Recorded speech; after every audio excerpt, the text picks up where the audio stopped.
World of Warcraft has seen some very dark times. Content droughts, design fiascos, scandals, systems too complex for their own good, and radio silence as community engagement hits an all-time low. And now Final Fantasy XIV and other competitors are closing in. But I don't think this has to be the end of the story for World of Warcraft. What World of Warcraft needs is simpler systems, more content, better community engagement so that the dev teams know what will get players excited to pick up World of Warcraft again. To that end, I have invented a system of my own, a simple system that gives players huge amounts of customization, that lets developers add awesome and useful abilities without fear of spellbar bloat, giving players the ability to upgrade 3 of their spells to be something new. I'm cooking up concepts for 7 of these upgrade spells for every spec. Some of them are returning favorites, some of them are brand new. Either way, Blizzard has my express permission to use every concept I post about in these videos in the comments or on the forums. And if the Blizzard developers are too pressed for time to engage with the community, then I will. I'll get the feedback on this concept, and even if they don't take a single one of my ideas, they'll know what the players want, and most importantly, why. And they can use that to make the game better, because I want this game better.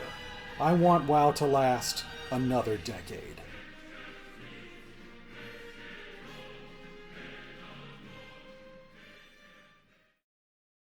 I'd like to say, before I start with Fury's upgrades, that Fury was, in a lot of ways, the opposite of ARMS. ARMS' abilities almost all cost rage, and a steady spending of rage seems to be the norm for ARMS. With Fury, most abilities generate rage, and you spend your rage in a big burst with Rampage. Also, Fury has a bunch more abilities than ARMS does, so it felt easier to create upgrades for Fury than it did for ARMS. Of course, I'd done goofed for ARMS, partly because I didn't upgrade any multi-target abilities. With Fury, that's not as much of a problem. Whirlwind turns your single-target damage abilities into multi-target damage abilities anyway, so buffing single-target buffs multi-target as well. But we will see what Fury players think of my first iteration before I go patting myself on the back here. And editing this later, I strongly suspect I done goofed for Fury as badly as I did for ARMS.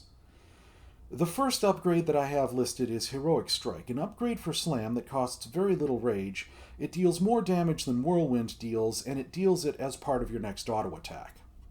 The second upgrade is Wild Strike, an upgrade for Raging Blow that has a chance to reset the cooldown of Bloodthirst instead of resetting its own cooldown. It's also got a shorter cooldown than Raging Blow has.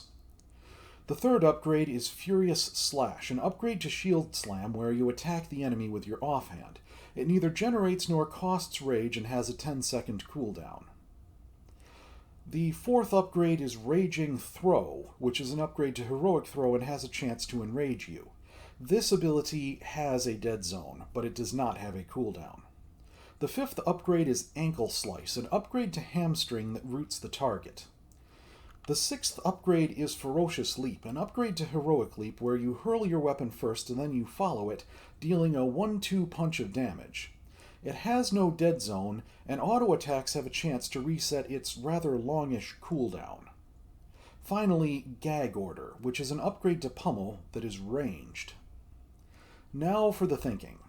Heroic Strike was basically just a filler ability. Again, I wanted to make it a little bit more appealing to use it for filler than Slam and more useful than Whirlwind in a single target rotation.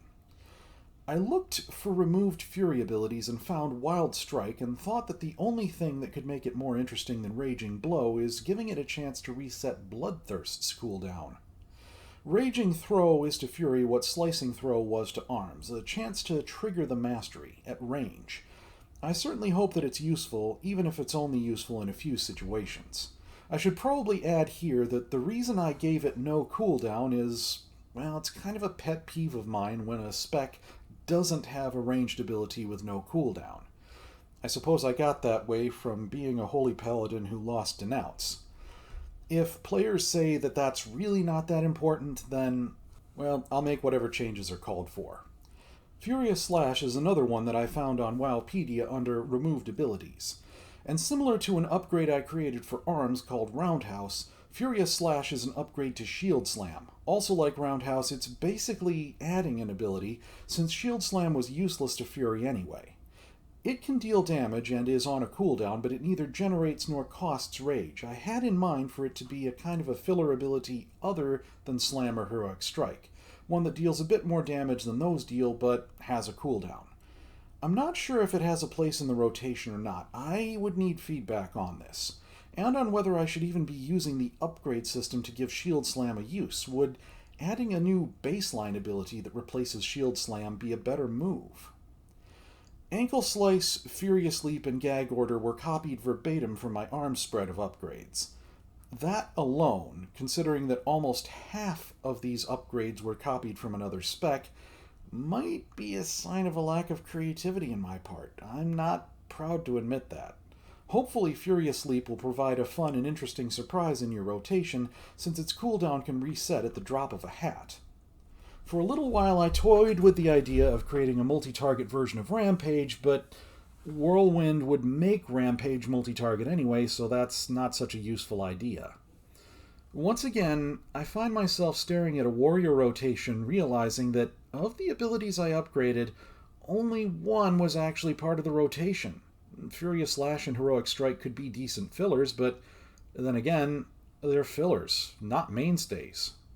Most of the spreads of 7 upgrades that I have for each spec in Project Decade cover a lot more of a spec's core rotation than this.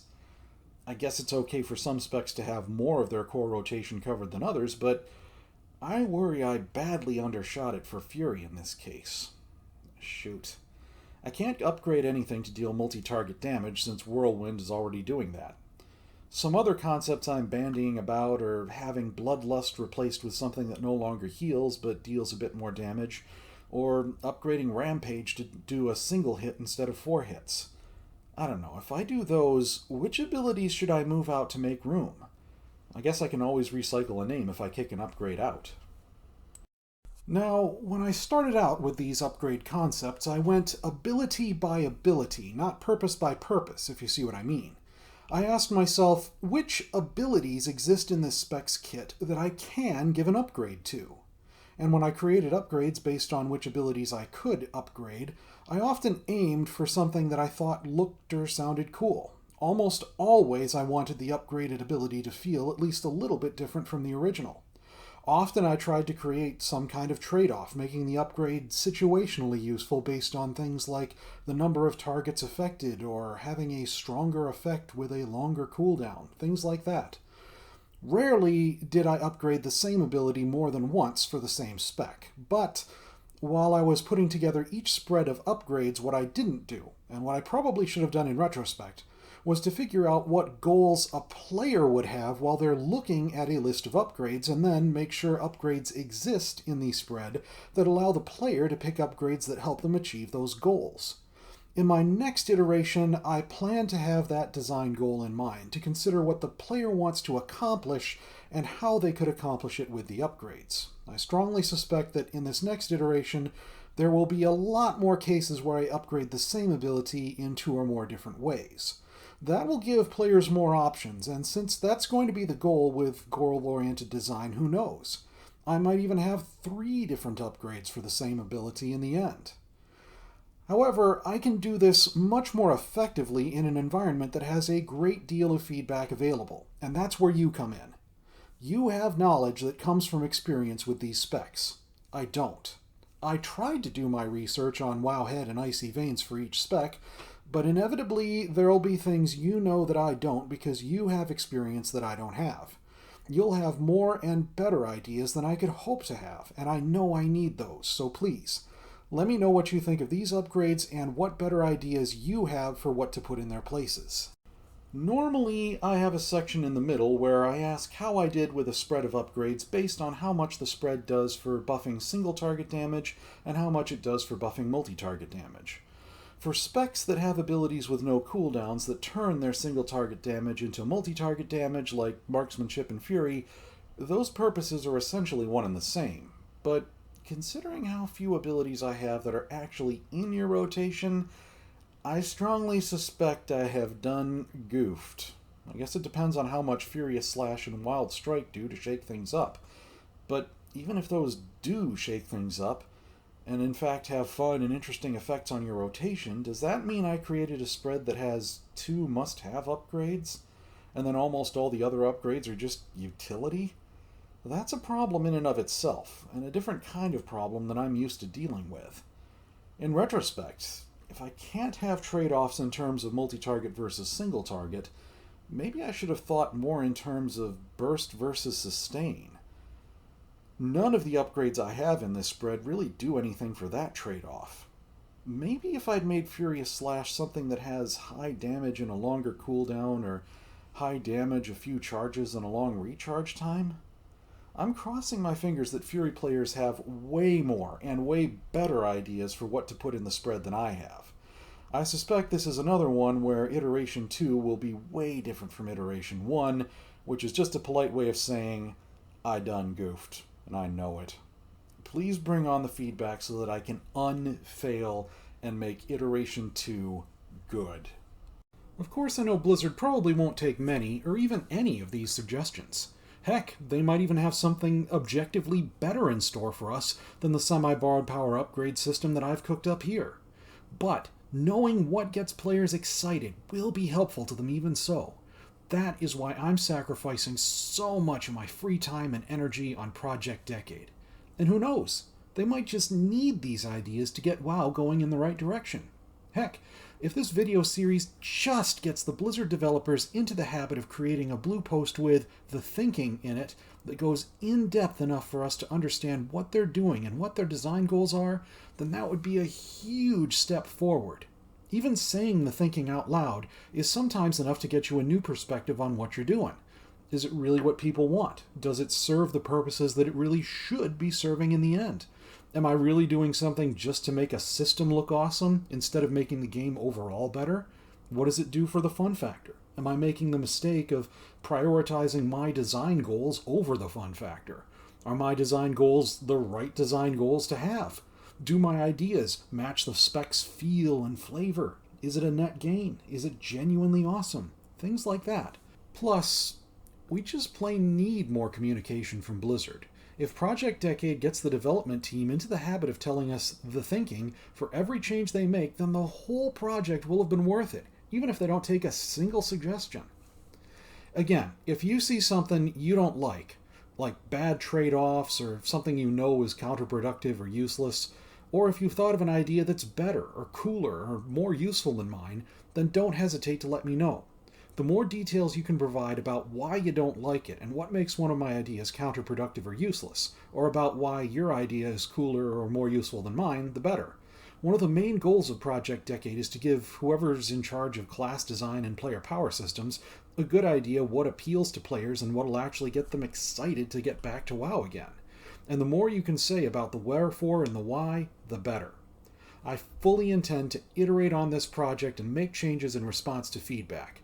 I know I'm going to make mistakes. Heck, I've already seen mistakes in some of the things that I've done. But if those mistakes generate the kind of discussion that Blizzard needs to hear, so much the better. Blizzard needs to see player engagement, humility, and feedback actually making change in action so they can start doing what needs to be done to turn WoW around. It can be done and it should be done. World of Warcraft can last another decade. So keep the feedback coming, folks. There's one last thing.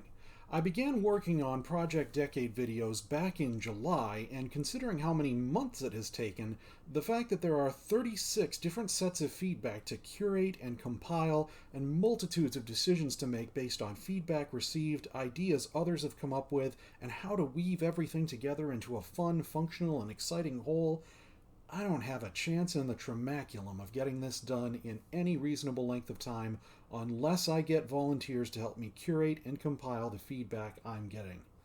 If you're willing to help curate feedback, please let me know. If I get enough interest, I will set up a Discord server where we can coordinate everything. Thank you in advance for your feedback and support.